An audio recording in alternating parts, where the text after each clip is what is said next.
আসসালামু আলাইকুম বন্ধুরা। তো আজকে আমরা শিখব কিভাবে বিকাশ অ্যাপস থেকে মোবাইলে অটোমেটিক রিচার্জ করা যায়। 7 দিন, 15 দিন বা 30 দিন পর অটোমেটিক বিকাশ অ্যাপসে টাকা থাকলেই আপনার ফোনে টাকা ঢুকে যাবে।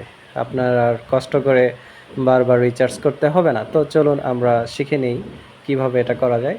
প্রথমে আমরা বিকাশ অ্যাপসে লগইন করব।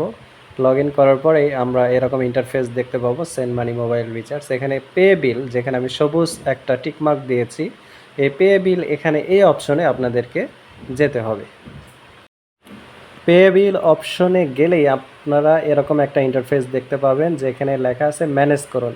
আমি যেখানে সবুজ টিক দিয়ে দেখিয়েছি যে ম্যানেজ করুন, এই ম্যানেজ করুন অপশনে এরপর আপনারা ক্লিক করে দিবেন। তারপরে এই অপশনটা আপনারা দেখতে পারবেন, অটো পে ম্যানেজ করুন। অটো পে ম্যানেজ করুন, এখানে আপনারা ক্লিক করে দেবেন। তারপরে এই ইন্টারফেসটা আসবে, যেখানে একদম নিচে লেখা আছে যে নতুন অটোপে চালু করুন। তো এই অপশনে আপনারা ক্লিক করে দেবেন এইবার।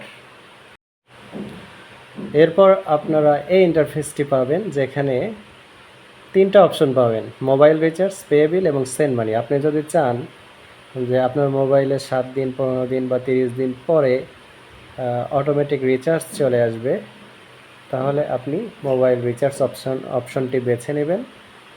এরপর আপনি যদি চান আপনার বাসার বিল অটোমেটিক আপনি দিয়ে দিবেন এত তারিখে, আপনি তো জানেন আমার 27 তারিখের মধ্যে বিল আসে, সুতরাং আমি এটা প্রতি মাসে 27 তারিখ আমি পে করে দেব। বিকাশ অটোমেটিক পে করে দেবে যত টাকা বিল হয়।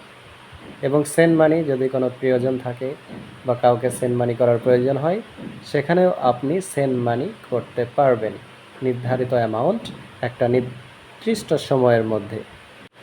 এখানে একটা বিষয় বলে রাখি, বিকাশ থেকে আপনি সর্বনিম্ন 20 টাকা অটোমেটিক পে হিসেবে চালু করতে পারবেন। এটা 7 দিন, 15 দিন বা 30 দিন পর পর আপনি বিকাশ থেকে অটোমেটিক্যালি মোবাইল রিচার্জ পেয়ে যাবেন।